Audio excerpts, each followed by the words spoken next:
Hey, what's going on, guys? It's Modern, and today we're going to be going over how to team build in VGC 16. Now, a lot of people have been asking for either just help on building teams or maybe just help with like, hey, I have a team of like 4 or 5 and I have a good idea of what I want, but I just don't know how I can finish off a team, or maybe someone just doesn't know at all, just like, I'm choosing random Pokemon, please help, I don't know what I'm doing. So yeah, I decided to go and make this guide. I thought it'd help people out. Before we begin, I'd just like to mention a couple of things. First of all, this metagame is a lot different compared to all the metagames in the past, maybe barring VGC 10, but even that one was pretty different.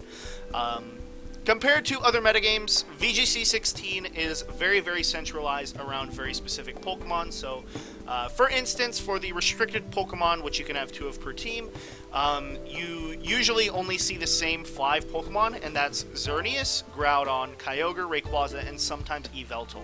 Anything outside of that, and it's usually just some sort of like niche pick, maybe it's for a very specific team setup, maybe it's just something that fits someone's personal playstyle and that they really, really like, and it's maybe sort of hard to use. Outside of that, you pretty much only see the same about 20 to 30 Pokemon, sometimes something a little bit more obscure, but other than that, you usually see very standard teams, very standard setups, and what I'm going to recommend to you guys is that you just go with those setups. Even if you're playing for fun, you're probably not going to have very much fun if you use a team that just can't win. Without further ado, let's actually get into it. So this first example team I have is a Xerneas Groudon variant called the Big C team, and it's Xerneas, Groudon, Salamence, Smeargle, Cresselia, and Kangaskhan. Now, I've laid out these Pokemon in a very specific order so I can go and help you guys go through sort of the process that I go through when I team build. Now, in my opinion, the very first step you should take when team building is to go and choose a primary restricted Pokemon. Generally speaking, this is not going to be one of the weather setting Pokemon unless you're choosing either a Rayquaza Kyogre team or a Groudon and Kyogre team, also known as dual primals. And this is just because those teams are more like generally built because they're either very just general teams where there's not anything very specific going on, or maybe it's very, very tight-knit where you know exactly where it's doing. Dual Primal being the general one, and Rayquaza, obviously, it's just like super supportive for Kyogre, so it's very specific setups. Outside of that, you just want to choose specific Pokemon for your team to revolve around, in my opinion. So, obviously, for the Xerneas Groudon team, you're usually going to revolve your team around either Xerneas or Groudon, and in most cases, it's usually going to be to help Xerneas set up its move Geomancy. Geomancy is a very special move because, unlike other boosting moves and support moves, it raises Xerneas' speed, special attack, and special defense by 2 stages. So, for like such a super fast metagame, it's a very, very quick setup, and it's a very, very effective setup because you're effectively doubling half of your stats, and that's very good. So it would make sense that you make a team that revolves around supporting Xerneas. The second step I recommend taking is to choose a Pokemon that has some sort of weather control. So for this case, on this team, you have Groudon. Groudon makes a lot of sense because it can take out a lot of the threats to Xerneas. So for instance, Steel types, opposing Fire types, opposing Poison types, Groudon is very, very effective with dealing those. It can also get rid of the effects of opposing Kyogre's weather, which is very, very useful, especially when your Xerneas is like low health and maybe you're boosted up, you know you won't go down to like an Ice Beam, so you want to just get rid of any of that weather shenanigans. Kyogre can't use its water type moves, etc. And again, like I said, you choose a weather Pokemon just because it helps against the opposing weather Pokemon.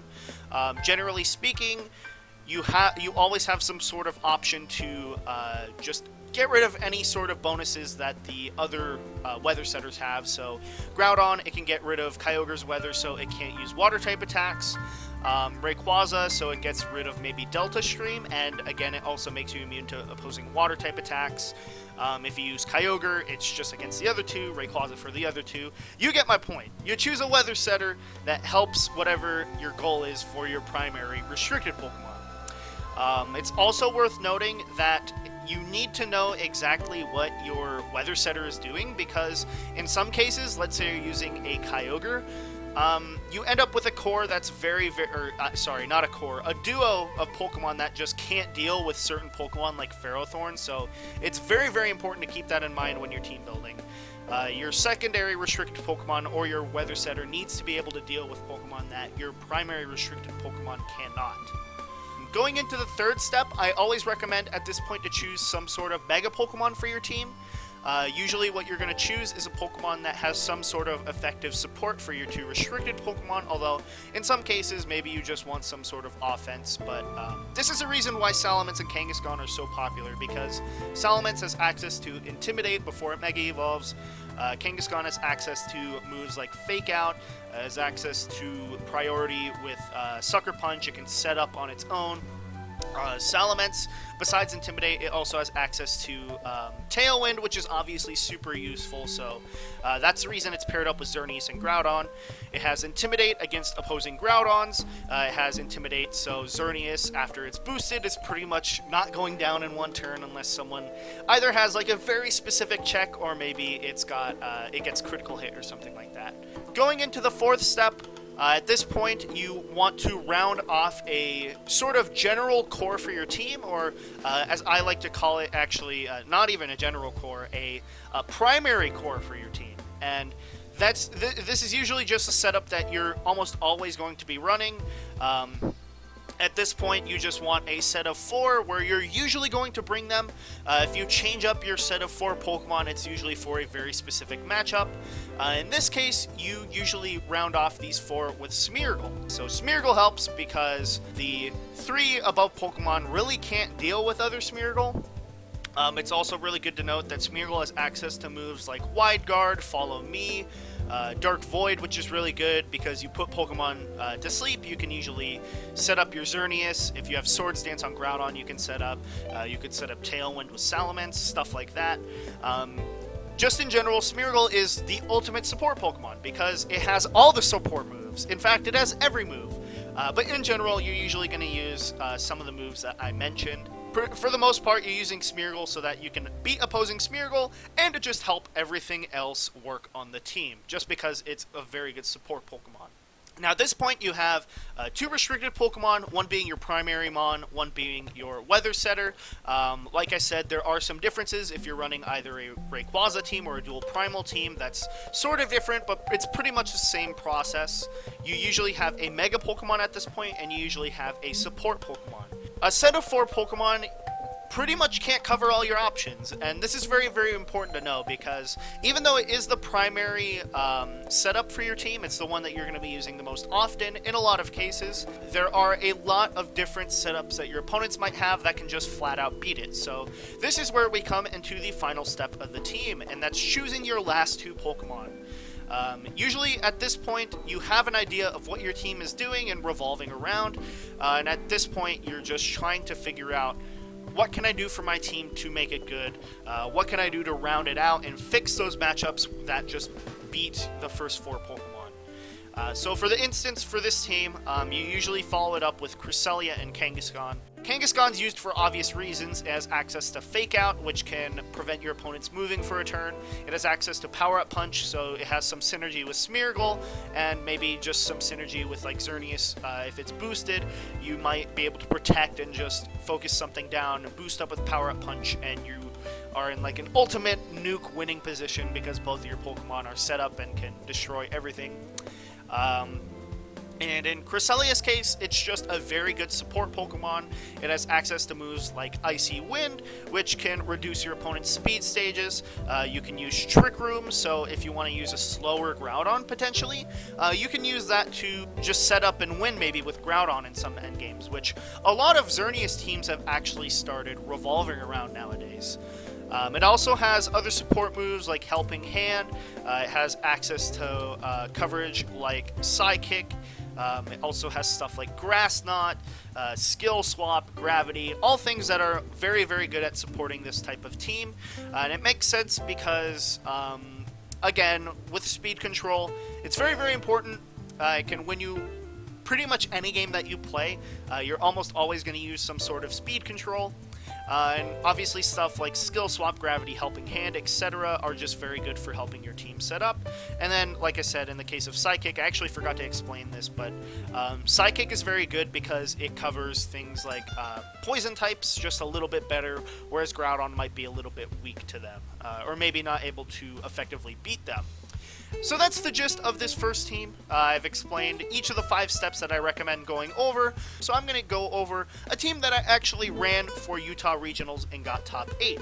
We're going to go through, again, each of the steps that I went over previously, and you can just go ahead and see sort of like some of the stuff that I was thinking of.